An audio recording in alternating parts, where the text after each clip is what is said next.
അസ്സലാമു അലൈക്കും. എൻ്റെ പേര് ഷിഫ. ജാമിയ സലഫിയ പുളിക്കലിലെ ഡിഗ്രി വിദ്യാർത്ഥിനിയാണ്. എൻ്റെ ചോദ്യം ഇതാണ്: മ്യൂസിക് ഇൻസ്ട്രുമെന്റ്സ് ഹറാമാണ് എന്ന് പല പണ്ഡിതന്മാരും ഹദീസിന്റെ വെളിച്ചത്തിൽ പറയുന്നുണ്ട്.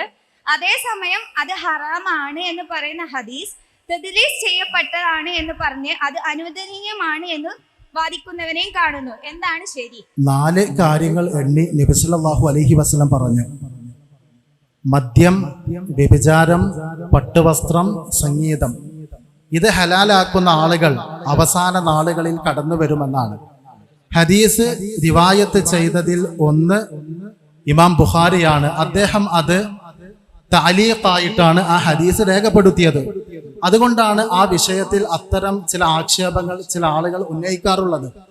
എന്നാൽ അതേ ആശയത്തിലുള്ള ഹദീസുകൾ സനദോടുകൂടി മറ്റു മുഹദ്ദിസുകൾ രേഖപ്പെടുത്തിയതും സമാനമായ ആശയത്തിലുള്ള മആസിഫ് വിലക്കിക്കൊണ്ട് വിമർശിച്ചുകൊണ്ട് ആക്ഷേപിച്ചുകൊണ്ടുള്ള നബി സല്ലല്ലാഹു അലൈഹി വസല്ലമയുടെ വാചകങ്ങൾ കടന്നു വരുന്ന റിവായത്തുകൾ വേറെയും ഹദീസുകളിൽ നമുക്ക് കാണുവാൻ സാധിക്കും.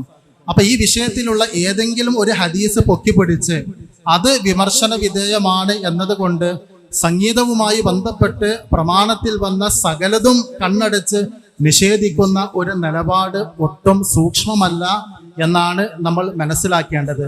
മറ്റൊരു കാര്യം, റഈസുൽ മുഫസ്സിരീൻ എന്നറിയപ്പെടുന്ന സ്വഹാബിമാരുടെ കൂട്ടത്തിലെ പ്രഗൽഭൻ അബ്ദുല്ലാ ഇബ്നു അബ്ബാസ് റളിയല്ലാഹു അൻഹുമയാണ്.